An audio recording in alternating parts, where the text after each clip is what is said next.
Hey, Christopher here with another episode of What's Brewing, and today we're talking with Hollie from Tons at Broussard, Louisiana. But before we get into this video, let's roll that beautiful B-roll.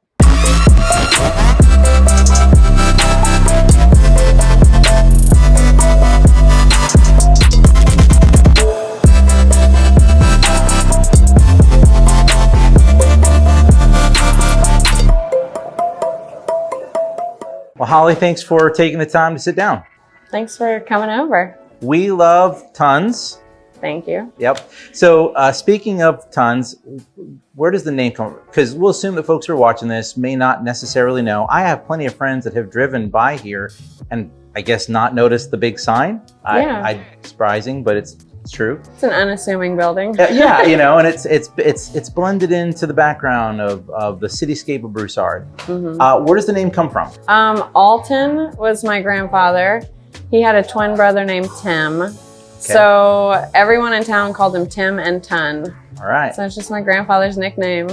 So speaking of your grandfather, what situation or scenario, how did this come to be?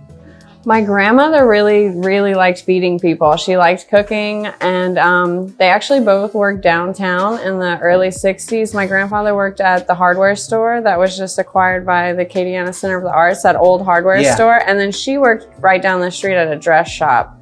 And so in the early 60s, they just decided they were going to open a drive-in. So she worked full-time there, and he worked every day at the hardware store until they generated enough money. And he quit his job, and they were both full-time. It was across the street from our current location. It was an old school drive-in. Wow. Yeah. Wow. And so my understanding, and you can correct me if I'm wrong, it was one of the first drive-ins in Acadiana. Yeah, well, we had the first drive-through window in the parish. Wow. Yeah. That's old school. Definitely. And I saw on Facebook that y'all are hitting your 59th anniversary? Yeah, it was, when was that? Saturday, maybe? On the 14th of May that's our birthday. That's crazy. Yeah. Do you think that they could have ever imagined that 59 years later, this would still be a thing? God, I don't know.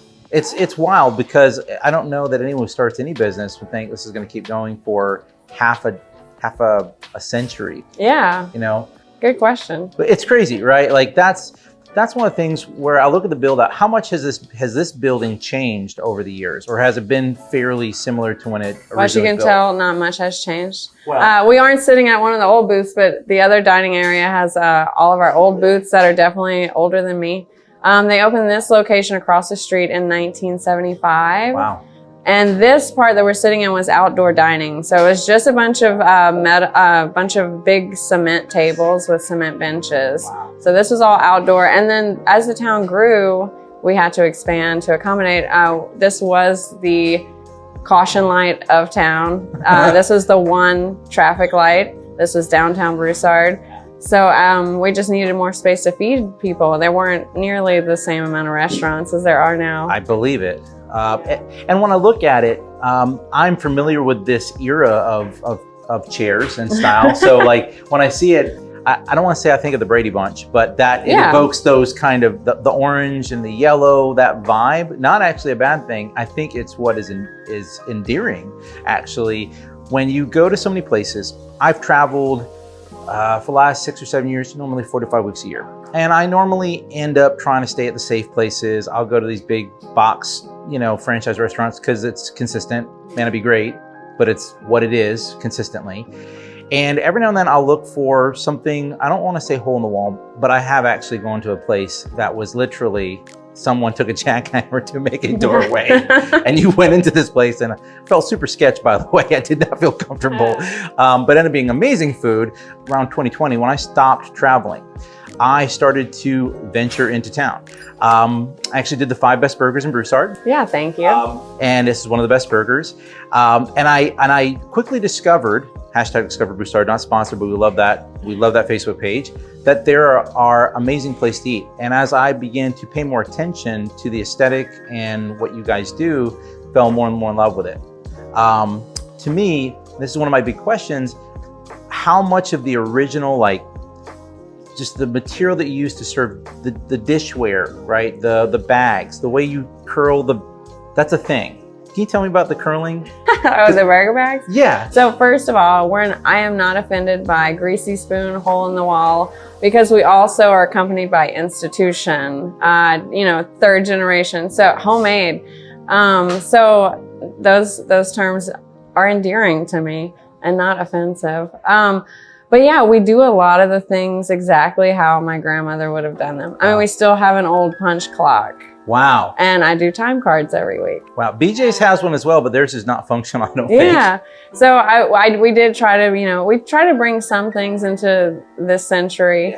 But some things stay the same. We do have employees that have been working here since maybe I was born or before I was born. One hasn't been here too often because she's older, but she was here before I was born. So sometimes they have trouble with the time clocks on the computer. So, sometimes it's newer isn't always better. Yeah. And yeah, those burger bags, we flip them and twist them. Even the paper that we put the hot dogs, there's a special way to fold them. We still have dip cones. So we're still living a lot heavily in the past. But that's not a bad thing, because I think one of the things that makes Tons different is that other people will manufacture sort of retro, like we're going to make it look like it's, whatever. Y'all just kept doing it that way. And the old saying is, if it ain't broke, don't fix it. Right. In a meaningful and a nostalgic and a positive way, where I'm like, I feel like if I'd walked in here 30 years ago, it would have been the same way. Right. Not much different. I think one thing that's really cool, going back to not changing anything, if it wasn't broken, the booths weren't broken, why get new ones? If I replace anything in here, I do try to kind of stay true. I haven't had the restaurant myself for long, but I try to stay true to an aesthetic at least.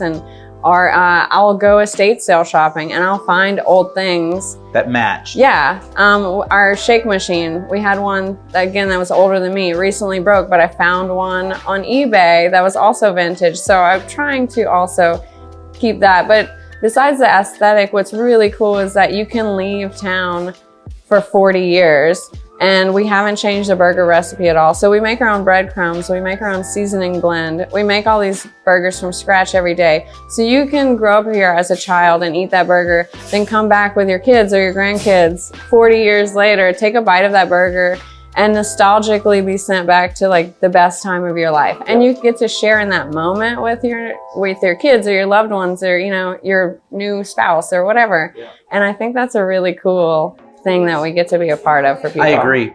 Well, that's it for this episode here. Hollie, thank you so much for sharing amazing insight, background on your restaurant. Thanks for coming. Well, for those of you who are watching, I can't wait for you to watch the next episode. We're talking even more. I have so many questions, but for now, we're going to wrap up here. Thank you so much for watching. If you could, and if you enjoyed this content, like this video, hit that subscribe button, hit the notification bell to stay up to date with everything that we're doing. As always, we hope you're doing well. We hope you're staying safe, and we'll see you in the next one.